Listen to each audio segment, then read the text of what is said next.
Pride and Prejudice എന്നുള്ള ജെയിൻ ഓസ്റ്റന്റെ നോവലിൽ നിന്ന് നമുക്ക് എക്സ്പെക്ട് ചെയ്യാവുന്ന കുറച്ച് ക്വസ്റ്റ്യൻസ് ആണ് ഇതിനകത്ത് ഡിസ്കസ് ചെയ്യുന്നത്. ഫസ്റ്റ് ക്വസ്റ്റ്യൻ എന്ന് പറയുന്നത് ജസ്റ്റിഫിക്കേഷൻ ഓഫ് ദ ടൈറ്റിൽ, അതായത് പ്രൈഡ് ആൻഡ് പ്രെജുഡിസ് എന്നുള്ള ടൈറ്റിൽ എന്തുമാത്രം സ്യൂട്ട് ആവുന്നു ആ നോവലിന്, അല്ലെങ്കിൽ എത്രമാത്രം ആപ്റ്റ് ആവുന്നു ആ നോവലിന്. അപ്പോൾ ജെയിൻ ഓസ്റ്റൻ ശരിക്കും പറഞ്ഞു കഴിഞ്ഞാൽ പ്രൈഡ് ആൻഡ് പ്രെജുഡിസ് എന്നുള്ള നോവലിന് ഫസ്റ്റ് ഇംപ്രഷൻസ് എന്നുള്ള ടൈറ്റിലായിരുന്നു കൊടുക്കാനിരുന്നത്. First, she gave the title First Impressions to her novel, and then she later changed into Pride and Prejudice. അപ്പോൾ എലിസബത്തും ഡാർസിയാണ് ഇതിനകത്ത് പ്രൊട്ടാഗണിസ്റ്റ് എന്ന് പറയുന്നത്. സോ അവരുടെ first impressions of people, especially of each other, അതാണ് അവർ ഇതിനകത്ത് ഉദ്ദേശിച്ചിരുന്നത്. ആദ്യത്തെ title അങ്ങനെയാണ്, ഫസ്റ്റ് ഇംപ്രഷൻസ് എന്ന് കൊടുക്കാൻ അവർ നിശ്ചയിച്ചിരുന്നത്. അപ്പോൾ ഫസ്റ്റ് ഇംപ്രഷൻസ് പക്ഷേ അതിൻ്റെ ആ ഒരു ടൈറ്റിൽ തന്നെ അങ്ങ് ഒതുങ്ങി, അതായത് അത് കുറച്ച് എന്താ പറയുക, ഒരു സ്യൂട്ടല്ല എന്ന് പുള്ളിക്കാരിക്ക് തോന്നിയത് കൊണ്ടാണ് എന്ത് ചെയ്യുന്നത്, പിന്നീട് പ്രൈഡ് ആൻഡ് പ്രെജുഡിസ് എന്നുള്ള ടൈറ്റിൽ കൊടുത്തത്. കുറച്ച് ലിമിറ്റേഷൻസ് വരുന്നതായിട്ട് ജെയിൻ ഓസ്റ്റന് തോന്നി. അപ്പോൾ ഡാർസി എന്ന് പറയുന്നത് അയാളുടെ സുപ്പീരിയർ സ്റ്റേറ്റസിൽ ബ്ലൈൻഡഡ് ആയിട്ട് നിൽക്കുന്നൊരു മനുഷ്യനാണ്. So he fails to understand the worth of Elizabeth ആ ഫസ്റ്റ് മീറ്റിങ്ങിൽ. ആൻഡ് ഓൾസോ അതുകൊണ്ടാണ് ഇയാൾ പറയുന്നത് she is not handsome enough to tempt me എന്ന് ഇയാൾ പറയുന്നുണ്ട്. അതായത് അത്രയ്ക്കൊന്നും എലിസബത്ത് അത്രയും ബ്യൂട്ടിഫുൾ ഒന്നും അല്ല അയാളെ ടെംപ്റ്റ് ചെയ്യാൻ വേണ്ടി. ആസ് എ റിസൾട്ട് എലിസബത്തിൻ്റെ ഫസ്റ്റ് ഇംപ്രഷൻ ഓഫ് ഡാർസി എന്ന് പറയുന്നത് എന്താണ്, ഒരു പ്രൗഡ് ആൻഡ് കൺസീറ്റഡ് മാനായിട്ടാണ് എലിസബത്തിന് ഇയാളെ തോന്നുന്നത്, ഇച്ചിരി അഹങ്കാരിയായിട്ടും അരഗൻ്റായിട്ടും. ആൻഡ് അതുകൊണ്ടാണ് എന്ത് ചെയ്യുന്നതെന്ന് വെച്ച് കഴിഞ്ഞാൽ പിന്നെന്താണ്, വിക്കം എന്നുള്ള ക്യാരക്ടർ ഈ നമ്മുടെ ഡാർസിയെക്കുറിച്ച് എന്ത് സംസാരിച്ചാലും ഇവരങ്ങ് അക്സെപ്റ്റ് ചെയ്തങ്ങ് പോയത് ആരാണ്, എലിസബത്ത്. സോ ഇതാണ് പ്ലോട്ടിനെ കോംപ്ലിക്കേറ്റഡ് ആക്കി മാറ്റിയത്. അപ്പോൾ ആ first impressions of Elizabeth and ഡാർസിയാണ് ഈ നോവലിനകത്ത് ശരിക്കും പറഞ്ഞു കഴിഞ്ഞാൽ നിൽക്കുന്നത്. But at the same time എന്താണ്, ആ നോവലിൻ്റെ ട്രൂ സിഗ്നിഫിക്കൻസ് വരണം എന്നുണ്ടെങ്കിൽ നമുക്ക് ഈ പ്രൈഡ് ആൻഡ് പ്രെജുഡിസ് എന്നുള്ള ടൈറ്റിൽ വെച്ചിട്ടേ പറ്റത്തുള്ളൂ. ബിക്കോസ് ആ രണ്ട് പ്രൊട്ടാഗണിസ്റ്റുകളുടെയും രണ്ട് പോരായ്മകളാണ് ഇതിനകത്തുള്ളത്. ഡാർസി വളരെ പ്രൗഡും മറ്റേ അവരെന്താണ്, പ്രെജുഡിസ്റ്റുമാണ്. അപ്പോൾ ആ ഒരു ബാക്കിയുള്ള അതർ ക്യാരക്ടേഴ്സിനകത്തും ഈ ഒരു കുറച്ച് ഈ varieties of pride and prejudice നമുക്ക് കാണാൻ സാധിക്കും.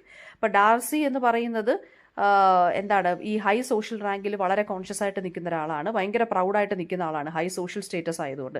അതുപോലെ തന്നെ ലോവർ സ്റ്റേറ്റസ് ആയിട്ടുള്ള ആളുകളെ കാണുമ്പോൾ ഇയാൾ പ്രെജുഡിസ്റ്റുമാണ്.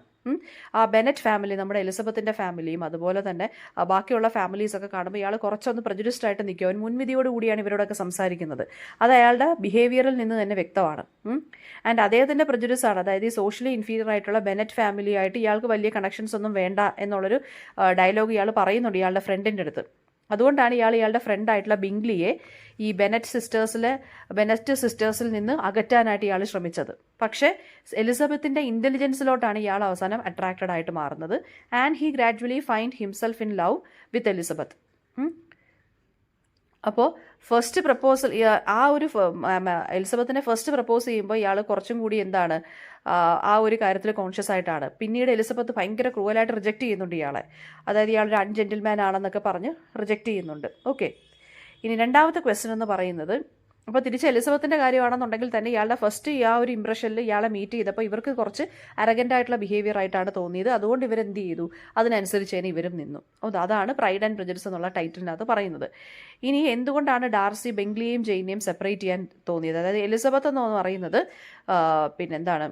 ആളുകളെ നല്ല രീതിയിൽ മനസ്സിലാക്കിയെടുക്കാനും ആ ഒരു പെർസീവ് ചെയ്തെടുക്കാനുള്ള ഒരു കഴിവ് ആർക്കുണ്ട്, എലിസബത്തിനുണ്ട്. അതിലാണ് അവരുടെ ഒരു പ്രൗഡ് ഇരിക്കുന്നത്, അല്ലെങ്കിൽ ആ ഒരു പ്രൈഡ് ഇരിക്കുന്നത്. പക്ഷേ ഡാർസിയിൽ നിന്ന് അവർക്കൊരു ചെറിയൊരു ഇറിറ്റേഷൻ വരുമ്പോഴത്തേക്കും അവർ ഭയങ്കര ഹേർട്ട് ആവുന്നുണ്ട്. അതുകൊണ്ട് തന്നെ ഇവർ ആ ഒരു ബിഹേവിയർ വെച്ചിട്ടാണ്, ആ ഫസ്റ്റ് ഇംപ്രഷൻ വെച്ചിട്ടാണ് ഇയാളെ ജഡ്ജ് ചെയ്യാൻ നോക്കുന്നത്. അങ്ങനെ ഇവരും പ്രെജുഡിസ്ഡ് ആവുകയാണ് ഡാർസിക്കെതിരെ. ആൻഡ് ഡാർസിയുടെ അടുത്ത് ഇവർക്ക് ഭയങ്കര ഒരു ഡിസ്ലൈക്ക് ഗ്രോ ചെയ്യുവാണ്. അത് വിക്കം എന്നുള്ള ക്യാരക്ടർ കുറച്ചും കൂടി ഫീഡ് ചെയ്യുന്നുണ്ട്. അതായത് ഡാർസി അയാളെ ചീറ്റ് ചെയ്തു എന്നൊക്കെ ചുമ്മാ കള്ള സ്റ്റോറീസൊക്കെ പറയുന്നത് കേട്ടപ്പോൾ ഇവർ കുറച്ചും കൂടി അങ്ങ് വിശ്വസിച്ചു ആ സ്റ്റോറീസ്. അപ്പോൾ വിക്കം പറയുന്ന കാര്യങ്ങൾ ഇവർ ക്വസ്റ്റ്യൻ ചെയ്യാതെ അതുപോലെ അങ്ങ് വിശ്വസിക്കുകയാണ് ചെയ്യുന്നത്. അപ്പോൾ അതാണ് പ്രെജുഡിസിൻ്റെ ഒരു ബ്ലണ്ടർ എന്ന് പറയുന്നത്. അങ്ങനെ പക്ഷേ വിക്കം എന്നുള്ള ക്യാരക്ടറിൻ്റെ യഥാർത്ഥത്തിലുള്ള സ്വഭാവം ഇവർ മനസ്സിലാക്കുന്നുമില്ല. ഡാർസിയോടുള്ള ഹേറ്റഡ്നെസ് കൊണ്ടിട്ട് ഇങ്ങനെ ഇൻക്രീസ് ചെയ്തുകൊണ്ടേയിരുന്നു. ആൻഡ് ആ സമയത്താണ് കേണൽ ഫിറ്റ്സ്വില്യമിൽ നിന്ന് ഇവർ മനസ്സിലാക്കിയത് ഡാർസിയാണ് ജെയിനെയും ബിംഗ്ലിയെയും സെപ്പറേറ്റ് ചെയ്യാൻ വേണ്ടി ശ്രമിച്ചു എന്നൊക്കെ അറിയുമ്പോഴത്തേക്ക് ഇവർക്ക് കുറച്ചും കൂടി ദേഷ്യമാണ് വരുന്നത്. അങ്ങനെയാണ് ഇവർ പ്രപ്പോസൽ റിജക്റ്റ് ചെയ്യുന്നത്. Okay, and next one question എന്ന് പറയുന്നത് തീം ഓഫ് മാരേജ് ആണ് ഇതിനകത്ത് വരുന്നത്. അപ്പോൾ ഇത് ഇത്രയും നിങ്ങൾക്ക് വേണമെന്നുണ്ടെങ്കിൽ ആ ടൈറ്റിലിൻ്റെ ക്വസ്റ്റ്യൻ ചോദിക്കുമ്പോൾ ഇപ്പോൾ പറഞ്ഞ ഇത്രയും കാര്യങ്ങൾ എഴുതാം. ആൻഡ് പിന്നെ വരുന്ന വേറെ കുറച്ച് ക്യാരക്ടേഴ്സ് എന്ന് പറയുമ്പോൾ, അപ്പോൾ ഈ എലിസബത്ത് ശരിക്കും പറഞ്ഞു കഴിഞ്ഞാൽ ഡാർസി പ്രപ്പോസ് ചെയ്യുമ്പം പിന്നെന്താണ് റിജക്റ്റ് ചെയ്യുന്നുണ്ട്. കാരണം എന്താണെന്ന് വെച്ച് കഴിഞ്ഞാൽ ഇയാൾ അൺജെന്റിൽമാൻ ആയിട്ടാണ് ബിഹേവ് ചെയ്തതെന്ന് പറയുന്നു. കാരണം ഇവരുടെ മൈൻഡിൽ മറ്റേ ജെയിനെയും ബിംഗ്ലിയും തമ്മിൽ പിരിക്കാൻ ശ്രമിച്ചത് ആരാണ്? ഡാർസിയാണ്. അപ്പോൾ അത് മനസ്സിൽ വെച്ചുകൊണ്ടാണ് ഇവർ ഫസ്റ്റ് റിജക്റ്റ് ചെയ്യുന്നത്. ആൻഡ് ഓൾസോ എലിസബത്തിൻ്റെ അക്യൂസേഷൻസ് എല്ലാം മറ്റേ വിക്കം പറഞ്ഞ സ്റ്റോറീസ് വെച്ചിട്ടായതുകൊണ്ടും ഈ കേണൽ ഫിറ്റ്സ്വില്യം വെച്ചിട്ടുള്ള സ്റ്റോറീസ് വെച്ചിട്ടായതുകൊണ്ടും അവരും എന്താണ് പ്രജുഡിസ്ഡ് ആണ് ഇയാളുടെ അടുത്ത്. ആൻഡ് ദെൻ പിന്നെ നെക്സ്റ്റ് വരുന്ന പ്രജുഡിസ്ഡ് ആയിട്ടുള്ള ക്യാരക്ടേഴ്സ് എന്ന് പറയുന്നത് ഡാർസിയും എലിസബത്ത് മാത്രമല്ല പ്രൈഡ് ആൻഡ് പ്രജുഡിസിൽ നിന്ന് സഫർ ചെയ്യുന്നത്. ബിംഗ്ലിയും അതുപോലെ മിസ് ബിംഗ്ലിയും അതുപോലെ തന്നെ ലേഡി കാത്തറിൻ ഡിബോറോയും അതുപോലെ തന്നെ എന്താണ് പ്രജുഡിസിൽ നിന്ന് സഫർ ചെയ്യുന്ന 2 ക്യാരക്ടേഴ്സാണ്. അതായത് അവരും ശരിക്കും പറഞ്ഞു കഴിഞ്ഞാൽ എലിസബത്തും ഡാർസിയും തമ്മിലുള്ള മാരേജും ലവും എല്ലാം സ്റ്റോപ്പ് ചെയ്യാൻ വേണ്ടി ഇടയ്ക്ക് നിന്ന് കളിക്കുന്നുണ്ട് ഇവരും. അപ്പോൾ ഒരു സൈക്കോളജിക്കൽ ടെൻഷൻ ബിറ്റ്വീൻ ആ ക്യാരക്ടേഴ്സിൻ്റെ എല്ലാമാണ് പ്രൈഡ് ആൻഡ് പ്രജുഡിസ് എന്നുള്ള ടൈറ്റിൽ ഇൻഡിക്കേറ്റ് ചെയ്യുന്നത്. ഓക്കെ, ഇനി തീം ഓഫ് മാരേജ് ആണ് അടുത്ത വരുന്നത്. തീം ഓഫ് മാരേജ് എന്നുള്ള ക്വസ്റ്റ്യൻ വരുമ്പോൾ പ്രൈഡ് ആൻഡ് പ്രജുഡിസിനകത്ത് ഏറ്റവും ഇമ്പോർട്ടൻ്റ് ആയിട്ടുള്ളൊരു തീമാണ് മാരേജിൻ്റെ തീം. നോവൽ സത്യം പറഞ്ഞു കഴിഞ്ഞാൽ സ്റ്റാർട്ട് ചെയ്യുന്നത് തന്നെ ഒരു famous സെൻറ്റൻസിലാണ്. It is a truth universally acknowledged that a single man in possession of fortune must be in want of a wife. And ഇത് എൻഡ് ചെയ്യുന്നത് 2 കല്യാണത്തിലൂടെയാണ്, ജെയിനും ബിംഗ്ലിയും എലിസബത്തും ഡാർസിയും തമ്മിലുള്ളത്. അപ്പോൾ മാരേജ് എന്ന് പറയുന്നത് it is not a simple conclusion of a love story in the novel. അതൊരു social concern ആണ് ആ ഒരു ടൈമിൽ. അപ്പോൾ മാരേജ് എന്ന് വെച്ചാൽ ഒരു ഇമ്പോർട്ടൻറ്റ് ഡിസിഷൻ മാത്രമല്ല ഒരു ഗേളിൻ്റെ ലൈഫിൽ, അത് അവർക്കൊരു സോഴ്സ് ഓഫ് സെക്യൂരിറ്റിയും കൂടെ കൊടുക്കുന്നതാണ് ഒരു ഗേളിൻ്റെ ലൈഫിൽ, അല്ലേ? അപ്പോൾ ആ സമയത്ത് മിഡിൽ ക്ലാസ്സിൽ, അതായത് നമ്മുടെ മിസ്സസ് ബെനറ്റ്, നമ്മുടെ എലിസബത്തിൻ്റെയും ജെയിനിൻ്റെയും ഒക്കെ അമ്മയായിട്ടുള്ള മിസ്സസ് ബെനറ്റിൻ്റെ ഒരു ഭയങ്കര ടെൻഷനായിരുന്നു എങ്ങനെയെങ്കിലും പെൺകുട്ടികളെ വലിയ ഹൈ ഫാമിലീസിലോട്ട് കല്യാണം കഴിച്ച് അയക്കുക എന്നുള്ളത് തന്നെ. അതാണ് ആ ഫേമസ് നോവലിസ്റ്റ്, ആ നോവൽ സ്റ്റാർട്ട് ചെയ്യുന്ന ഫേമസ് സ്റ്റേറ്റ്മെൻറ്റ് തന്നെ അതാണ്. ആൻഡ് ഓൾസോ എലിസബത്തും ഡാർസിയും ജെയിനും ബിംഗ്ലിയും അതുപോലെ തന്നെ ഷാർലറ്റും മിസ്റ്റർ കോളിൻസും ലിഡിയയും വിക്കാമും അതുപോലെ തന്നെ മിസ്റ്റർ ആൻഡ് മിസ്സസ് ബെനറ്റും തമ്മിലുള്ള റിലേഷൻഷിപ്പ് എല്ലാം ഈ മാരേജിലൂടെയാണ് എക്സ്പ്ലോർ ചെയ്ത് പോകുന്നത്. ഈ നോവൽ തുടങ്ങുന്നത് തന്നെ എന്താണ്, മറ്റേ ഡോട്ടേഴ്സ് മാരേജബിൾ ഏജിലെത്തുന്നു, അതുകൊണ്ട് തന്നെ ആക്റ്റീവ്ലി കോമ്പീറ്റ് ചെയ്യുവാണ് എല്ലാവരും ഒരു റിച്ച് ആയിട്ടുള്ള സൺ ഇൻ ലോയെ കിട്ടാൻ വേണ്ടി. അങ്ങനെയാണ് മിസ്സസ് ബെനറ്റ് മിസ്റ്റർ ബെനറ്റിൻ്റെ അടുത്ത് സംസാരിക്കുന്നത്. അപ്പം ഒരു അമ്മയുടെ ഡ്രീം എന്ന് പറയുന്നത് തന്നെ കല്യാണം കഴിച്ച് വെൽത്തി ഹൗസസിലോട്ട് മകളെ അല്ലെങ്കിൽ പെൺമകളെ കല്യാണം കഴിപ്പിച്ച് അയക്കുക എന്നുള്ളതാണ്. അങ്ങനെയാണ് മിസ്സസ് ബെനറ്റ് മിസ്റ്റർ ബെനറ്റിൻ്റെ അടുത്ത് പറയുന്നത്. അപ്പോൾ ഇതൊരു മാച്ച് മേക്കിംഗ് എന്ന് പറയുന്നൊരു ബിസിനസ്സായി മാറിക്കൊണ്ടിരിക്കുകയാണ്. മണി ആൻഡ് സ്റ്റേറ്റസ് ആണ് അതിൽ ഏറ്റവും ഇമ്പോർട്ടൻ്റ് ആയിട്ടുള്ള റോള് പ്ലേ ചെയ്യുന്നത്. ആൻഡ് ഈവൻ എലിസബത്ത് എന്ന് പറയുന്നത് എന്താണ്, എക്കണോമിക് സ്റ്റേറ്റസ് നോക്കിയാണ് കല്യാണം കഴിക്കാനായിട്ടാണ് എലിസബത്തും നിൽക്കുന്നത്. സോ എലിസബത്ത് ആദ്യം വിക്കുമായിട്ട് കുറച്ച് അട്രാക്റ്റഡ് ആവുന്നുണ്ട്, പക്ഷേ പൈസയ്ക്ക് വേണ്ടി ഇയാളെ കല്യാണം കഴിക്കുക എന്നുള്ളത് കുറച്ച് കഴിയുമ്പോൾ ഇവർക്ക് എന്താണ് മനസ്സിലാവുന്നുണ്ട്. ആ ഒരു കൊമേഴ്ഷ്യൽ വ്യൂ ഓഫ് മാരേജിനെ കുറിച്ച് ജെയിൻ ഓസ്റ്റൻ പറയുന്നുണ്ട്. പിന്നെ ഓൾസോ ജെയിൻ ഓസ്റ്റൻ പറയുന്നതെന്ന് വെച്ച് കഴിഞ്ഞാൽ ഇൻകോമ്പാറ്റബിലിറ്റി, അതായത് മാരേജിലുള്ള. അപ്പോൾ ബെനറ്റ്സ് എന്ന് പറയുന്നത് തന്നെ ഈ അച്ഛനും അമ്മയും, അതായത് നമ്മുടെ എലിസബത്തിൻ്റെ അച്ഛനും അമ്മയും തന്നെ ഇൻകമ്പാറ്റബിൾ ആണ്, അതായത് അൺസ്യൂട്ടബിൾ ആണ് അങ്ങോട്ടും ഇങ്ങോട്ടും. മിസ്റ്റർ ബെനറ്റ് കുറച്ചും കൂടെ സെൻസിബിൾ ആണെങ്കിലും he is captivated by youth and beauty. അതുകൊണ്ടാണ് ഈ മിസ്സസ് ബെനറ്റിനെ കല്യാണം കഴിച്ചത്. പക്ഷേ മിസ്സസ് ബെനറ്റ് എന്ന് പറഞ്ഞാൽ വളരെ വീക്ക് അണ്ടർസ്റ്റാൻഡിങ്ങും ഇല്ലിബറൽ ആയിട്ടുള്ള മൈൻഡുള്ളൊരു സ്ത്രീയുമാണ്. അപ്പോൾ പുതിയ ഒരു റിയൽ അഫെക്ഷൻ ഇവർ തമ്മിലുള്ള ഒരു റെസ്പെക്റ്റോ ഒന്നും മാരേജിലില്ല, ഇവർ രണ്ടുപേരും തമ്മിലുള്ള മാരേജിൽ. മിസ്റ്റർ ബെനറ്റ് എന്താണ്, അതുകൊണ്ട് ഒരു ഭയങ്കര സിനിക്കലായിട്ടും വിഡ്രോൺ ആയിട്ടുമാണ് താമസിക്കുന്നത്. ആ ഒരു ഫാമിലിയുടെ റെസ്പോൺസിബിലിറ്റി ഒന്നും ഇദ്ദേഹം ഏറ്റെടുക്കുന്നില്ല. ഷാർലറ്റും കോളിൻസ് മാരേജ് എന്ന് പറയുന്നത് വീണ്ടും അൺസ്യൂട്ടബിൾ ആയിട്ടുള്ളൊരു മാരേജാണ്. ഷാർലറ്റ് ഒരു എന്താ പറയുക, ഈ ഭയങ്കര ഫൂളിഷ് ആയിട്ടുള്ള ഒരാളെയാണ് കല്യാണം കഴിച്ചേക്കുന്നത്. അതാണ് കോളിൻസ് എന്ന് പറയുന്നത്. ആൻഡ് മാരേജിലൂടെ മാത്രമേ ഷാർലറ്റിൻ്റെ ഒരു ബെറ്റർ ഫ്യൂച്ചർ കിട്ടത്തുള്ളൂ. അതുകൊണ്ടാണ് ഇയാളെ കല്യാണം കഴിച്ചത്. പക്ഷേ അവർക്കൊരു ഹാപ്പിനെസ് ഇല്ല ഈ ഇതിനകത്ത്. മിസ്റ്റർ ബെനറ്റിനും മിസ്സസ് ബെനറ്റിനും ഹാപ്പിനെസ് ഇല്ല. അനദർ മാരേജ് എന്ന് പറയുന്നത് എന്താണ്, ലിഡിയ ആൻഡ് വിക്കമാണ്. ലിഡിയ വളരെ സില്ലിയാണ്, വളരെ യങ് ആണ്, ഈ മാരേജിൻ്റെ റിക്വയർമെൻറ്റ്സ് ഒന്നും മനസ്സിലാക്കാനുള്ള പ്രായമൊന്നും ആയിട്ടില്ല. ആൻഡ് ഭയങ്കര ഇമ്പൾസീവായിട്ടാണ് ഈ കുട്ടി ചിന്തിക്കുന്നത്. അതാണ് ഈ കുട്ടി വിക്കവുമായിട്ട് ഇലോപ്പ് ചെയ്തത്, ഒളിച്ചോടിയതാണ്. വിക്കം എന്ന് പറയുന്നത് എന്താണ്, മാരേജിനെ ഈ ക്ലാസ് ബൗണ്ടറീസ് ക്രോസ് ചെയ്യാൻ വേണ്ടി മാത്രമുള്ളൊരു മീൻസായിട്ടും പൈസ ഉണ്ടാക്കാൻ വേണ്ടിയുള്ളൊരു സോഴ്സായിട്ടാണ് കൺസിഡർ ചെയ്തിട്ടുണ്ട്. അപ്പോൾ ഇയാൾ വളരെ ചാമിങ് ആൻഡ് അട്രാക്റ്റീവ് പേഴ്സണാലിറ്റി ആയിട്ടാണ് ഇങ്ങനെ ആക്ട് ചെയ്യുന്നത്. ഓക്കെ, ദെൻ അപ്പോൾ ഇയാൾ കുറേ പെൺപിള്ളേരെ എന്ത് ചെയ്യുന്നുണ്ട്, ഈ നോവലിനകത്ത് തന്നെ 2 ക്യാരക്ടേഴ്സിനെ ഇയാൾ ഭയങ്കരമായിട്ട് എന്താണ് ഈ ഒരു സെഡ്യൂസ് ചെയ്യാൻ വേണ്ടി നോക്കുന്നുണ്ട്. സെഡ്യൂസ് ഇൻ ദ സെൻസ് എന്താണ്, കല്യാണം കഴിക്കാൻ വേണ്ടി കുറച്ച് ചാമിങ് ആയിട്ടൊക്കെ നിന്ന് ഫേക്കായിട്ടൊക്കെ നിൽക്കുന്നുണ്ട് ഇയാൾ.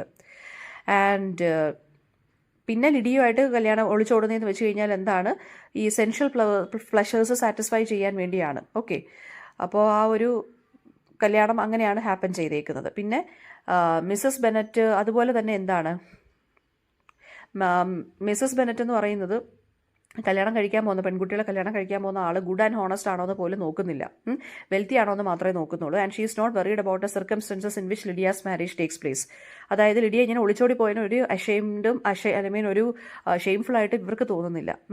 അപ്പം പിന്നെ അപ്പോൾ അതൊരു കാര്യമാണ് ഇതിനകത്ത് പറഞ്ഞേക്കുന്നത്. പിന്നെ ഓൾസോ എലിസബത്ത് ആൻഡ് ഡാർസിയും ജെയിൻ ആൻഡ് ബിംഗ്ലിയുടെ കാര്യത്തിലും കുറച്ച് ഇൻകമ്പാറ്റബിൾ ആയിട്ട് നമുക്ക് തോന്നുമെങ്കിലും അവസാനം ഇതെല്ലാം റെഡിയാക്കി എടുക്കുന്നുണ്ട് നമ്മുടെ ജെയിൻ ഓസ്റ്റൻ, അല്ലേ. ദെൻ നെക്സ്റ്റ് വരുന്നത് തീം ഓഫ് ലവ് ആൻഡ് കോഡ്ഷിപ്പാണ്. Theme of love and courtship എന്ന് പറയുമ്പോൾ ഇതിനകത്ത് എലിസബത്തും ഡാർസിയും മറ്റേ എന്താ പറയുക ബിംഗ്ലിയും ജെയിനും ആ ഒരു കാര്യവും ലിഡിയ ആൻഡ് വിക്കാമും ഇതെല്ലാം പറയാം ഇതിനകത്ത്. ദെൻ നെക്സ്റ്റ് വരുന്നത് irony in pride and prejudice ആണ്. അപ്പം ഐറണി എന്ന് വെച്ച് കഴിഞ്ഞാൽ ഉദ്ദേശിക്കുന്നത് അപ്പിയറൻസും റിയാലിറ്റിയിലും തമ്മിലുള്ള ഡിഫറൻസ് ആണ് ഐറണി എന്ന് പറയുന്നത്. അതായത് പുറത്ത് എങ്ങനെയാണോ തോന്നുന്നത് പക്ഷേ വാട്ട് ആക്ച്വലി ഈസ് തമ്മിലുള്ള ഒരു ആ ഒരു ഡിഫറൻസ്. അപ്പോൾ റൈറ്റേഴ്സ് ശരിക്കും പറഞ്ഞാൽ വളരെ സറ്റിലായിട്ട് ഈ ഐറണി യൂസ് ചെയ്യുന്നതെന്ന് വെച്ച് കഴിഞ്ഞാൽ റീഡേഴ്സിൻ്റെ അടുത്ത് റിയാലിറ്റി കാണിക്കാനും അവരെ ഒരു ജഡ്ജ്മെൻറ്റിലോട്ട് കൊണ്ടുവരാനും കൂടിയാണ്, ക്യാരക്ടേഴ്സിനെ ജഡ്ജ് ചെയ്യാനും കൂടിയാണ്. അതായത് ഫസ്റ്റ് അപ്പിയറൻസിൽ നടക്കുന്ന ഒരു കാര്യവും പക്ഷേ ഇൻ റിയാലിറ്റി വേറൊരു കാര്യമായിരിക്കും ഇവർ ഉദ്ദേശിക്കുന്നത് പറയാൻ. അതാണ് ഇവിടെ ഐറണി എന്ന് പറയുന്നത്. അപ്പോൾ ഐറണി ഇൻ ദ നോവൽ ഇതിനകത്ത് വരുന്നതെന്ന് വെച്ചാൽ ഐറണി ഓഫ് സിറ്റുവേഷൻ വരുന്നുണ്ട്. അതായത് ക്യാരക്ടേഴ്സ് ഒരു പെർട്ടിക്കുലർ ആക്ഷൻ വേറെ എന്തെങ്കിലും കാര്യം ആലോചിച്ചിട്ടായിരിക്കും ചെയ്യുന്നത്, പക്ഷേ അതിൻ്റെ ഔട്ട്കം എന്ന് പറയുന്നത് ഫിനിഷ് ആകുമ്പോഴത്തേക്ക് കംപ്ലീറ്റ്ലി ഡിഫറൻ്റ് ആയിട്ടായിരിക്കും അതിൻ്റെ ഔട്ട്കം വരുന്നത്. അപ്പോൾ Darcy rather proudly declares in the beginning of their acquaintance that Elizabeth handsome അല്ലെന്ന് പറയുന്നു. പക്ഷേ ഐറണി എന്താണെന്ന് വെച്ചാൽ he falls in love with her and also കല്യാണവും കഴിക്കുന്നുണ്ട്. ഇനി ബിംഗ്ലിയെ ഇതുപോലെ തന്നെ എന്താണ് ബെനറ്റ്സുമായിട്ട് കല്യാണം കഴിക്കേണ്ടെന്ന് അവസാനം പറയുന്നുണ്ട്. പക്ഷേ അവസാനം ഇയാൾ തന്നെ ബെനറ്റ് ഫാമിലിയിൽ നിന്ന് എലിസബത്തിനെ കല്യാണം കഴിക്കാനൊക്കെ ആയിട്ട് ശ്രമിക്കുന്നുമുണ്ട്, അല്ലേ. അവസാനം കല്യാണം കഴിക്കുന്നുമുണ്ട്.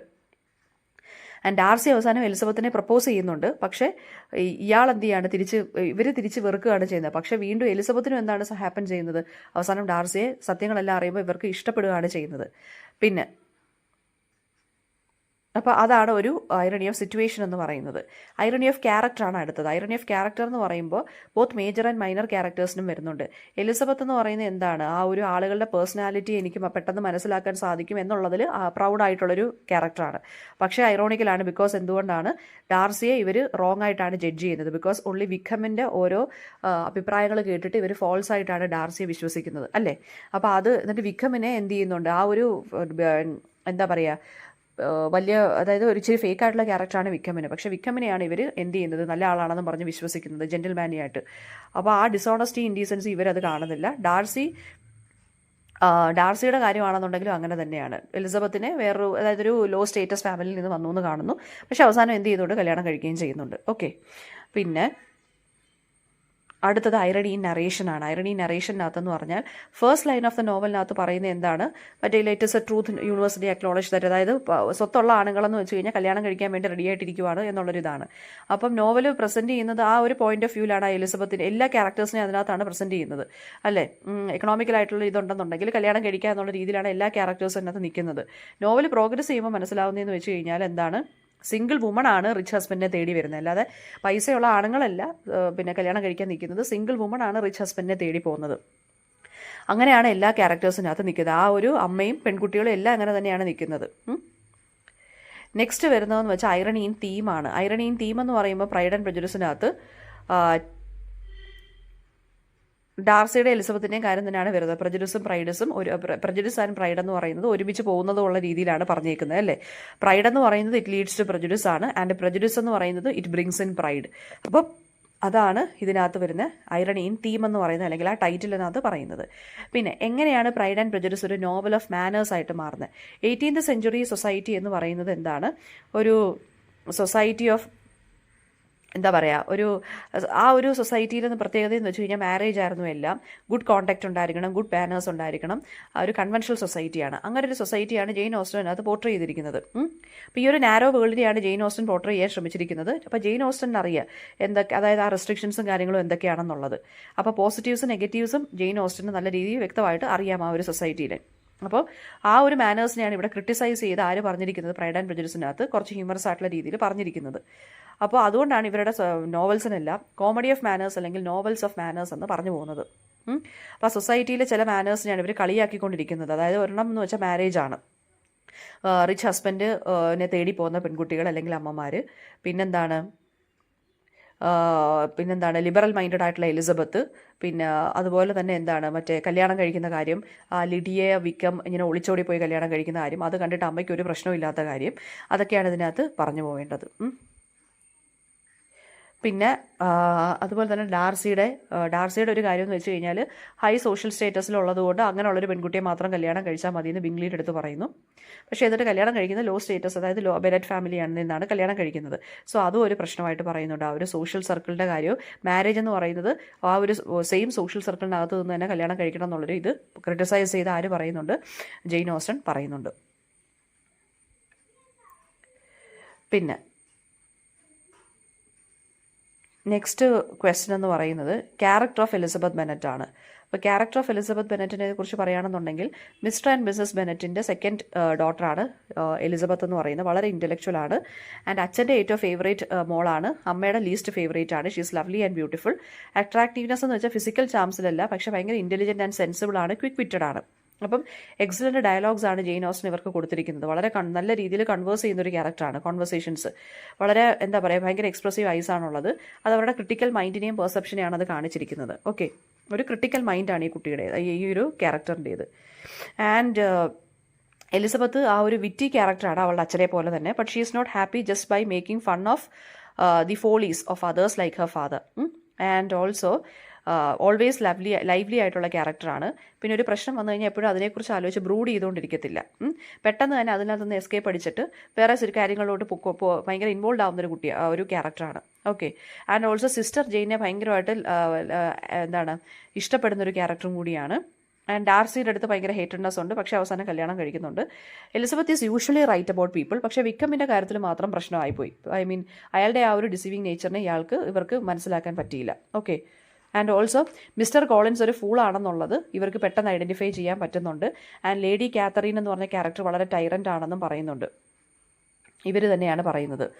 പിന്നെ മിസ്റ്റർ ഡാർസി ഒരു പ്രൗഡായിട്ടുള്ള ക്യാരക്ടറാണെന്നും അറഗൻ്റ് ആണെന്നും ഇവർ കറക്റ്റായിട്ട് പറയുന്നുമുണ്ട്. ഓക്കെ, നെക്സ്റ്റ് വരുന്നത് ക്യാരക്ടർ ഓഫ് ഡാർസിയാണ്. ഡാർസി എന്ന് വെച്ചാൽ എലിസബത്തിൻ്റെ മെയിൽ കൗണ്ടർ പാർട്ടായിട്ട് തന്നെ പറയാം. ഒരു വെൽ എസ്റ്റാബ്ലിഷ്ഡ് ഫാമിലിയിൽ നിന്നാണ് വരുന്നത്. വലിയൊരു എസ്റ്റേറ്റ് ഉണ്ട് ഇയാൾക്ക് പെമ്പർലി എന്നുള്ള സ്ഥലത്ത്. ആൻഡ് ബിംഗ്ലിയുടെ ഫ്രണ്ടായിട്ടാണ് ഈ നോവലിലോട്ട് ഇൻട്രൊഡ്യൂസ്ഡ് ആവുന്നത് അല്ലേ. Both good and bad qualities ഉണ്ട്. വളരെ സ്നോബിഷ് ആണ്, അരഗൻ്റ് ആണ്. സ്നോബിഷ് എന്ന് വെച്ചാൽ കുറച്ച് പൊങ്ങച്ചക്കാരനാണ്, അരഗൻ്റ് ആണ്, അതോറിറ്റേറ്റീവ് ആണ്. And at the same time വളരെ ഓണസ്റ്റ് ആയിട്ടുള്ള ആളും കൂടിയാണിത്. കുറച്ച് ജെന്റിൽമാൻലി ബിഹേവിയർ ഇയാൾക്കും ഉണ്ട്. ഇൻ്റലിജൻറ്റ് ആൻഡ് ഫോർത്രൈറ്റ് ആണ്. എലിസബത്തിനെ പോലെ തന്നെ ബാക്കി എല്ലാവരെയും ഹേസ്റ്റായിട്ട് സ്പീഡായിട്ട് ജഡ്ജ് ചെയ്യുന്നുണ്ട്, വളരെ ഹാർഷായിട്ട്. ഹൈ ബർത്ത് ആൻഡ് വെൽത്ത് എന്ന് പറയുന്ന ഇയാൾ വളരെ പ്രൗഡാക്കി മാറ്റുന്നുണ്ട്. അപ്പം അതുകൊണ്ടാണ് ഇയാൾ എലിസബത്തിനെ കളിയാക്കുന്നത്. Elizabeth is not handsome enough to tempt me എന്ന് പറയുന്നുണ്ട്. ഓക്കെ, പക്ഷേ ഇവരുടെ ഇൻ്റലിജൻസ് ഇയാൾ പെട്ടെന്ന് മനസ്സിലാക്കുകയും പിന്നീട് ഇവർ അട്രാക്റ്റ് ആവുകയും ചെയ്യുവാണ് ഇയാൾ. ഓക്കെ, പിന്നെ എലിസബത്ത് അവസാനം ഇയാളെ റിജക്റ്റ് ചെയ്യുന്നു. അപ്പോൾ ആ ഒരു അതായത് അൺജെന്റിൽമാനിലെ ആണെന്ന് പറയുന്നു. അപ്പോൾ എലിസബത്തിൻ്റെ ആ ഒരു റിജക്ഷൻ ശരിക്കും പറഞ്ഞാൽ ഇയാളുടെ ആ ഒരു ഇയാൾക്കൊരു കിട്ടിയ ഒരു ബ്ലോ ആയിരുന്നു അത്.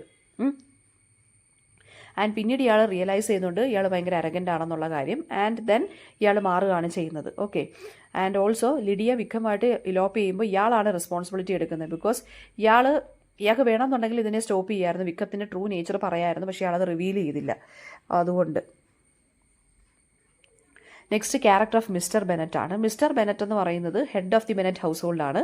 ആൻഡ് മിസ്സസ് ബെനറ്റിൻ്റെ ഹസ്ബൻഡും അതുപോലെ father of Jane, Elizabeth, Mary, Kitty and Lydia. 5 മക്കളാണുള്ളത് ഇവർക്ക്. ആൻഡ് വളരെ ഇൻ്റലിജൻ്റ് ആണ്, captivated by beauty and youth ആണ്. അതുകൊണ്ടാണ് മിസ്സസ് ബെനറ്റിനെ കല്യാണം കഴിച്ചത്. പക്ഷേ അവരൊരു വീക്ക് വുമൺ ആണ് ആൻഡ് ഇല്ലിബറൽ മൈൻഡാണ്. ഒരു റിഡിക്കുലസ് വൈഫിനെയും ആണ് ഇവർക്ക് കിട്ടിയത്. ആകെ ഇൻ്റലിജൻ്റ് ആയിട്ടുള്ളതെന്ന് വെച്ച് കഴിഞ്ഞാൽ എലിസബത്തും ജെയിനും ആണ് ഡോട്ടേഴ്സിൽ.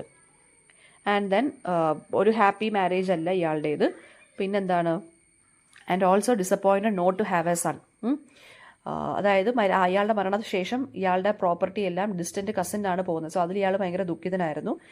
ആൻഡ് ഓൾസോ പിന്നെന്താണ്, ഫാമിലിയിൽ നിന്നും എല്ലാ അഫയേഴ്സിൽ നിന്നും ഇയാൾ കുറച്ച് ഡിറ്റാച്ച്ഡ് ആയിട്ടാണ് നിൽക്കുന്നത്. മിസ്സസ് ബെനറ്റാണ് കുറച്ച് ആക്റ്റീവായിട്ട് കാര്യങ്ങളെല്ലാം ചെയ്യുന്നത് ഫാമിലിയിൽ. അപ്പോൾ വൈഫിൻ്റെ ഫൂളിഷ്നെസ് കറക്റ്റ് ചെയ്യുന്നതിന് പകരം ഇയാൾ അതൊന്നും ചെയ്യാതെ മാറി നിൽക്കുകയാണ് ചെയ്യുന്നത്. ആൻഡ് ഇയാൾ എപ്പോഴും ലൈബ്രറിയിൽ ഇങ്ങനെ ടൈം സ്പെൻഡ് ചെയ്യാനാണ് ഇയാൾക്ക് ഇഷ്ടം എന്ന് പറയുന്നത്. അപ്പോൾ പ്രോബ്ലംസ് ഉണ്ടെങ്കിൽ ഇയാൾ will always shut his eyes, അങ്ങനെയാണ് ഇയാൾ പറയുന്നത്. നെക്സ്റ്റ് വരുന്നത് മിസ്റ്റർ ബിംഗ്ലിയുടെ ക്യാരക്ടറാണ്. മിസ്റ്റർ ബിംഗ്ലി എന്ന് പറയുന്നത് എലിസബത്തും ഡാർസിയും കഴിഞ്ഞിട്ട് പിന്നീട് വരുന്ന മെയിൻ ക്യാരക്ടറാണ് മിസ്റ്റർ ബിംഗ്ലിയും ജെയിനും. മിസ്റ്റർ ബിംഗ്ലി എന്ന് പറയുന്നത് ഇയാളുടെ നോവലിൽ ഇത് തുടങ്ങുമ്പോൾ തന്നെ ഇദ്ദേഹം ലോങ് ബേർഡ് എന്നുള്ള നെയ്ബർഹുഡിൽ ഇയാൾ അറൈവ് ചെയ്യുന്നതായിട്ടാണ്. ഒരു പെർഫെക്റ്റ്ലി റിച്ച് യങ് മാൻ ആണ്. ആനുവൽ ഇൻകം 5,000 pounds ആണ്. അട്രാക്റ്റീവ് പേഴ്സണാലിറ്റി, പോളിഷ് മാനേഴ്സ് ആണ്. And he likes to enjoy life. And also എന്താണ്, ഡാർസിയുടെ തികച്ചും ഓപ്പോസിറ്റ് ആയിട്ടൊരു ക്യാരക്ടറാണ് ബിംഗ്ലി എന്ന് പറയുന്നത്. ഓക്കെ, ബിംഗ്ലിക്ക് സോഷ്യൽ ലൈഫ് വളരെ എൻജോയ് ചെയ്യുന്ന ഒരാളാണ്. ഈ എപ്പോഴും ഡാൻസിലും ഒക്കെ പോയി ഡാൻസ് പാർട്ടീസിലൊക്കെ പോയി യങ് ആയിട്ടുള്ള ആളുകളെ മീറ്റ് ചെയ്യുന്നതാണ് ഇയാൾക്ക് ഇഷ്ടം. ഗ്രേറ്റ് ഡാൻസറും കൂടിയാണ്. ആൻഡ് അങ്ങനെയുള്ള മാനേഴ്സും ഉള്ളതുകൊണ്ടാണ് ജെയിൻ ഇയാളെ ഭയങ്കരമായിട്ട് ഇഷ്ടപ്പെട്ടത്. Okay, is also very patient ആണ്. ആൻഡ് ബിക്കോസ് മിസ്സസ് ബെനറ്റിൻ്റെ സ്റ്റുപ്പിഡിറ്റി എല്ലാം ഇയാൾ ശരിക്കും റിജക്റ്റ് ചെയ്ത് കളയുന്നുണ്ട്. ആൻഡ് പിന്നെ ബെനറ്റ് ഫാമിലിയെക്കുറിച്ച് ഇയാൾക്ക് ഈ ഹൈ സോഷ്യൽ സ്റ്റേറ്റസ് ആണെങ്കിൽ ഇയാൾ അതൊന്നും നോക്കുന്നില്ല. ഇയാൾക്ക് ആ സോഷ്യൽ സ്റ്റേറ്റസിൻ്റെ ആ ഒരു അഹങ്കാരോ അരഗൻസയോ ഒന്നും ഇല്ല. പിന്നെ അതുപോലെ തന്നെ ജെയിൻ വയ്യാതാവുന്ന, അതായത് ഇയാളുടെ വീട്ടിൽ വരുന്ന സമയത്ത് വയ്യാതാവുമ്പോൾ ഇയാൾ ഭയങ്കരമായിട്ട് ജെയിൻ്റെ ഹെൽത്തിൽ വളരെ കൺസേൺഡ് ആവുന്നുണ്ട്. And Bingley is extremely modest ആണ്. ആൻഡ് അതുകൊണ്ട് തന്നെ ഡാർസിയുടെ ഒപ്പീനിയനെ കൂടുതലായിട്ട് ഇയാൾക്ക് ഡിപ്പെൻഡ് ഡിപ്പെൻഡ് ചെയ്യേണ്ടി വരുന്നുണ്ട്. എന്താണ് what is right for him എന്ന് ഇയാൾക്ക് വലിയ നിശ്ചയമൊന്നുമില്ല. അപ്പോൾ ഡാർസി പറയുന്നുണ്ട് ബിംഗ്ലിയായിട്ട് ജെയിൻ ഇത് റിലേഷൻ ബ്രേക്ക് ചെയ്യണമെന്ന് പറഞ്ഞപ്പോൾ തന്നെ ശരിക്കും പറഞ്ഞാൽ ബിംഗ്ലി ആ ഒരു ഇതിലങ്ങ് പോകുന്നുണ്ട്, വൾണറബിളായിട്ട് മാറുന്നുണ്ട്. ആൻഡ് ഇയാൾ ലണ്ടനിലോട്ടൊക്കെ മാറുന്നുണ്ട്. ആൻഡ് ദെൻ പിന്നീട് ബിംഗ്ലി എന്ത് ചെയ്യുകയാണ്, റിലേഷൻഷിപ്പ്, അതായത് ഡാർസിയും ജെയിനും എലിസബത്തും കൂടി പിന്നെയും പഴയ പോലെ ആകുമ്പോഴാണ് ഇയാൾ തിരിച്ച് വന്ന് ജെയിനുമായിട്ട് ഇയാൾ വീണ്ടും റിലേഷൻഷിപ്പ് റെസ്യൂം ചെയ്യുന്നത്. ഓക്കെ, ആൻഡ് ദെൻ നെക്സ്റ്റ് വരുന്നത് ജെയിൻ ബെനറ്റ് ആണ്. Eldest daughter of the Bennet ഫാമിലിയാണ്. വെരി ബ്യൂട്ടിഫുൾ ആണ്. ആൻഡ് ഓൾസോ അതായത് മൈൻഡിലും ബ്യൂട്ടിഫുൾ ആണ്, അല്ലാതെ ഫിസിക്കലിയും ബ്യൂട്ടിഫുൾ ആണ്. ആൻഡ് 22 ആയിരുന്നു beginning of the novel. So അമ്മ ഭയങ്കര ആൻഷ്യസ് ആണ്, പെട്ടെന്ന് തന്നെ കല്യാണം കഴിപ്പിച്ച് വേണമെന്ന്. ആൻഡ് ഓൾസോ പിന്നെ വരുന്നതെന്ന് വെച്ച് കഴിഞ്ഞാൽ എലിസബത്തിനെ പോലെ തന്നെ വളരെ ഗിഫ്റ്റഡ് ആണ്, ഇൻ്റലിജൻ്റ് ആണ്. ആൻഡ് ലൈവ്ലി മാനേഴ്സോ അല്ലെങ്കിൽ വിറ്റി ആയിട്ടുള്ള ഡയലോഗൊന്നും ആർക്കില്ല, നമ്മുടെ ജെയിൻ ബെനറ്റിനില്ല. എക്സലൻറ്റ് ഡാൻസറാണ്. അതുകൊണ്ട് തന്നെ സെൻറ്റർ ഓഫ് അട്രാക്ഷൻ ആണ് എല്ലാ ഡാൻസ് പാർട്ടീസിലെയും. വളരെ പേഷ്യൻ്റ് ആയിട്ടുള്ളൊരു ക്യാരക്ടറാണ്. ആൻഡ് എല്ലാവർക്കും ഈ ജെയിൻ എന്നുള്ള ക്യാരക്ടറിനെ വളരെ ഇഷ്ടമാണ്. എലിസബത്തിനും ഒരുപാട് ഇഷ്ടമാണ്. അങ്ങനെയാണ് മിസ്റ്റർ ബിംഗ്ലി എന്ത് ചെയ്യുന്നത്, ഈ ഒരു ബ്യൂട്ടിഫുൾ ആയിട്ടുള്ള ഗേളിന് വീണ് പോകുന്നത്. പക്ഷേ ഡാർസിക്ക് ഇവരുടെ മെറിറ്റ്സ് റെക്കഗ്നൈസ് ചെയ്യാനായിട്ടുള്ള പറ്റിയിട്ടില്ല. ജെയിനും ബിംഗ്ലിയും അങ്ങോട്ടും ഇങ്ങോട്ടും സിൻസിയർ ആയിട്ടുള്ള ലവ് ആയിരുന്നു. And it is A first love ആണ്. ഓക്കെ, ആൻഡ് ഓൾസോ അതുകൊണ്ട് തന്നെയാണ് ബിംഗ്ലിയുടെ അടുത്തോട്ട് ബിംഗ്ലിയുടെ അടുത്തോട്ടുള്ള ലവ് എന്ന് പറയുന്നത് ഇവർക്ക് ഡിമിനിഷ്ഡ് ആവുന്നില്ല. അപ്പം ബിംഗ്ലി ഇടയ്ക്ക് നിന്ന് ഡിസ്റ്റൻസ് ഇട്ടപ്പോൾ ഇവർ ഭയങ്കരമായിട്ട് തകർന്നു പോകുന്നുണ്ട് ഈ ഒരു character. And also very sweet and ഡോസൈലാണ് ഈ ഒരു ക്യാരക്ടർ എന്ന് പറയുന്നത്. നെക്സ്റ്റ് വരുന്നത് മിസ്റ്റർ കോളിൻസ് ആണ്. ഒരു മിസ്റ്റർ ബെനറ്റിൻ്റെ ഡിസ്റ്റൻറ്റ് കസിൻ ആണ്. ആൻഡ് അയാൾക്കാണ് after the death of Mr Bennet ഈ ഒരു എസ്റ്റേറ്റ്, ലോങ് ബേൺ എന്നുള്ള എസ്റ്റേറ്റ് കിട്ടുന്നത്. ഓക്കെ, വളരെ stupid and pompous and conceited ആയിട്ടുള്ളൊരു ക്യാരക്ടറാണ് ഇയാൾ. ആൻഡ് മിസ്റ്റർ കോളിൻസിൻ്റെ ലെറ്ററിൽ നിന്ന് തന്നെ എലിസബത്ത് പറയുന്നുണ്ട് ഇയാൾ ഭയങ്കര സ്റ്റുപ്പിഡ് ആണെന്നുള്ള കാര്യം. ആൻഡ് ദെൻ അൺഎഡ്യൂക്കേറ്റഡ് ആയിട്ടുള്ളൊരു നാരോ മൈൻഡഡ്നെസ് ഇയാൾക്കുണ്ട്. പിന്നെന്താണ്, മിസ്റ്റർ കോളിൻസ് ഒരു ക്ലാസ് കോൺഷ്യസ് ആയിട്ടുള്ളൊരു ക്യാരക്ടറാണ്. ദെൻ ഓൾസോ ലേഡി കാത്തറീനുമായിട്ട് അഫെയർ ഇയാൾ സ്റ്റാർട്ട് ചെയ്യുന്നുണ്ട്. പിന്നെ എലിസബത്തിനെ ഇയാൾ പ്രപ്പോസ് ചെയ്യാൻ ശ്രമിക്കുന്നുണ്ട്. അതാണ് വൺ ഓഫ് ദ ഫണ്ണിയസ്റ്റ് എപ്പിസോഡ്സിൻ്റെ നോവൽ എന്ന് പറയുന്നത്. ബെനറ്റ് സിസ്റ്റേഴ്സിൽ ആരെങ്കിലും ഒരാളെ കല്യാണം കഴിക്കാൻ വേണ്ടിയാണ് ശരിക്കും പറഞ്ഞാൽ ഇയാൾ വരുന്നത്. അപ്പം ജെയിൻ ശരിക്കും പറഞ്ഞു കഴിഞ്ഞാൽ ജെയിനെ കല്യാണം കഴിക്കാനാണ് ഇയാൾ നോക്കി നിന്നത്. പക്ഷേ ജെയിൻ എൻഗേജ്ഡ് ആയപ്പോൾ ഇയാൾ വീണ്ടും എലിസബത്തിൻ്റെ പുറകെ പോയി. അവർ റെഫ്യൂസ് ചെയ്തപ്പോഴാണ് ലേഡി കാത്തറിൻ്റെ അല്ലെങ്കിൽ ഷാർലറ്റിൻ്റെ ഒക്കെ പുറകെ ഇയാൾ പോയത്. ഓക്കെ, പിന്നെ വരുന്നത് മിസ്റ്റർ വിക്രമാണ്. Mr Wickham handsome young man ആണ്, വളരെ പ്ലീസിങ് മാനേഴ്സാണ്. പക്ഷേ എന്താണെന്ന് വെച്ച് കഴിഞ്ഞാൽ എലിസബത്തിന് ഇയാളെ കുറച്ച് ഇഷ്ടമായിരുന്നു. പക്ഷേ വിക്രം എന്ന് പറയുന്നത് ഡാർസി ചീറ്റ് ചെയ്തെന്നും അങ്ങനെ കുറേ ഫേക്ക് സ്റ്റോറീസൊക്കെ പറഞ്ഞുണ്ടാക്കി. അപ്പോൾ വിക്രം എന്ന് പറഞ്ഞാൽ കുറച്ച് ഡിസീറ്റഡ് ആയിട്ടുള്ള ക്യാരക്ടറാണ് കേട്ടോ. മിസ്റ്റർ ഡാർസിയുടെ സ്റ്റുവേർഡിൻ്റെ മകനാണ് വിക്രം എന്ന് പറയുന്നത്. സോ ഇയാളുടെ അച്ഛനെന്ന് പറഞ്ഞാൽ വളരെ കൈൻഡ് മാൻ, നൈസ് മാൻ ആയിരുന്നു. പെമ്പർലി എസ്റ്റേറ്റിൽ വളരെ ഓണസ്റ്റായിട്ട് വർക്ക് ചെയ്തുകൊണ്ടിരുന്ന ആളാണ് സെവറൽ ഇയേഴ്സ്. അപ്പോൾ ഡാർസിയുടെ അതേ ഏജാണ് മിസ്റ്റർ വിക്രമിന്. അപ്പം ചൈൽഡ്ഹുഡ് പ്ലേമേറ്റ് ആയിരുന്നു. ലേറ്റർ മിസ്റ്റർ ഡാർസിക്ക് ഇയാൾ ഒരുപാട് ഇഷ്ടപ്പെട്ടു. ആൻഡ് അതായത് വിക്കമിനെ ഒരു ഗോഡ് ഫാദർ ഒക്കെ ആയിട്ടാണ് കൺസിഡർ ചെയ്തിരുന്നത്. സ്കൂളിൽ യൂണിവേഴ്സിറ്റിയൊക്കെ ഇയാൾ ഒരുപാട് സപ്പോർട്ട് ചെയ്തിരുന്നു മിസ്റ്റർ ഡാർസിയെ. അങ്ങനെ എന്താണ് ഇവരുടെ എസ്റ്റേറ്റിൽ ഇയാൾ നോക്കി നടക്കണമെന്നൊക്കെ പറഞ്ഞു. പക്ഷേ വിക്കം വളരെ വൈൽഡ് ലേസി യങ് മാൻ ആയിരുന്നു. അപ്പം എന്താണ് സീനിയർ മിസ്റ്റർ ഡാർസി മരിച്ചു കഴിഞ്ഞപ്പോൾ എന്ത് ചെയ്തു, വിക്കം എന്ത് ചെയ്തു, ചേർച്ചിൽ ജോയിൻ ചെയ്യാൻ വേണ്ടി ഇയാൾ ഇരുന്നേ, പക്ഷേ ഇയാൾ ലോ പഠിക്കണമെന്നും പറഞ്ഞു പോയി. ആൻഡ് വിക്കത്തിൻ്റെ റിയൽ ക്യാരക്ടർ ഡാർസിക്ക് അറിയാമായിരുന്നെങ്കിലും പക്ഷേ ഇയാൾ വല്ലാണ്ട് മൈൻഡ് ചെയ്തില്ല. അപ്പം എല്ലാ പൈസയും ചിലവാക്കി കളഞ്ഞിട്ട് ഇയാൾ തിരിച്ച് ഡാർസിയുടെ റിക്വസ്റ്റ് എടുത്ത് ചർച്ചിൽ ജോയിൻ ചെയ്യാനൊക്കെ വന്നു. പക്ഷേ കുറച്ച് കഴിഞ്ഞപ്പോൾ വിക്കം എന്ത് ചെയ്തു, ജോർജിയാനയായിട്ട് ലവ് ചെയ്യാൻ വേണ്ടി പ്ലാൻ ചെയ്തു, അതായത് ഡാർസിയുടെ തന്നെ സിസ്റ്ററുമായിട്ട്. പിന്നീട് ഡാർസി അത് ഫൈൻഡ് ഔട്ട് ചെയ്യുകയും സിസ്റ്ററിനെ അതിൽ നിന്ന് മാറ്റിയാൻ ശ്രമിച്ചു. പിന്നെ എന്താ പറയുക, ഇയാൾ കുറേ മണിയൊക്കെ ഇയാളുടെ കയ്യിൽ നിന്ന് ഡാർസിയെ പറ്റിച്ചെന്ന് എടുത്തുകൊണ്ട് പോയിട്ടുണ്ട്. അപ്പോൾ അതൊക്കെയാണ് ആരുടെ ക്യാരക്ടർ എന്ന് പറഞ്ഞാൽ വിക്കമാണ്. ഒരു ഷെയിംലെസ് നേച്ചറാണ്. എന്നിട്ടാണ് എലിസബത്തിൻ്റെ അടുത്ത് ഈ കഥ തിരിച്ച് ആരടുത്ത് പറഞ്ഞത്, എലിസബത്തിൻ്റെ അടുത്ത് ഡാർസിയാണ് പറ്റിച്ചു പോയെന്നുള്ള കാര്യത്തിൽ പറഞ്ഞത്. അപ്പോൾ വിക്കമാണ് ശരിക്കും പറഞ്ഞു കഴിഞ്ഞാൽ എലിസബത്തും ഡാർസിയുടെയും ആ ഒരു പ്രശ്നം കൂടുതൽ ക്രിയേറ്റ് ചെയ്തത്. പക്ഷേ ലാസ്റ്റ് വിക്കം ഇലോപ്പ് ചെയ്തല്ലോ ലിഡിയയുമായിട്ട്. അങ്ങനെയാണ് എലിസബത്തും ഡാർസിയും കുറച്ചും കൂടി അടുത്തത്. അപ്പോൾ ഇതാണ് ഇത്രയും ക്വസ്റ്റ്യൻസ് ആണ് ഇതിനകത്തുനിന്ന് എക്സ്പെക്റ്റ് ചെയ്തേക്കാവുന്നത് നമുക്ക്.